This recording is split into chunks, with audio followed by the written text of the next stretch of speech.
সকাল সকাল আজকে দেখেন আমার মা কত সুন্দর সুন্দর রান্না বান্না করছে।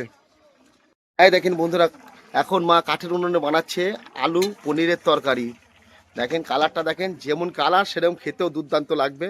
আর এদিকে একটা ডালও বানিয়েছে। কিসের ডাল মা, একটু ঘুটিয়ে দেখি দাও মা একটু।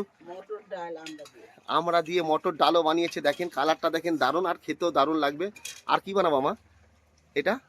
পাঁচ মিশালি একটা পাঁচ তরকারি হবে, তাই দেখেন সব সবজি মবজি কাটিং করে নিয়েছে।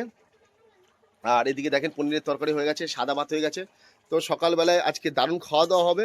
আর আর আপনাদের সাথে প্রত্যেকটি ভিডিও শেয়ার হবে। তো দেখতেই পাচ্ছেন খুব সুন্দরভাবে মা এদিকে রান্না বান্না করছে। আর এদিকে বাবা কি করছে? বাবা দোকানে আছে? মা, বাবা দোকানে আছো? না, বাবা দোকানে নেই। তো এদিকে দারুণ রান্না বান্না হচ্ছে, আর সকালবেলায় দারুণ খাওয়া দাওয়া হবে। তো বন্ধুরা টাটা, দেখা হচ্ছে আবার পরে ভিডিওতে। ভালো থাকবেন, সুস্থ থাকবেন। আর আমাদের ভিডিওগুলো ভালো লাগলে একটি লাইক করে দেবেন।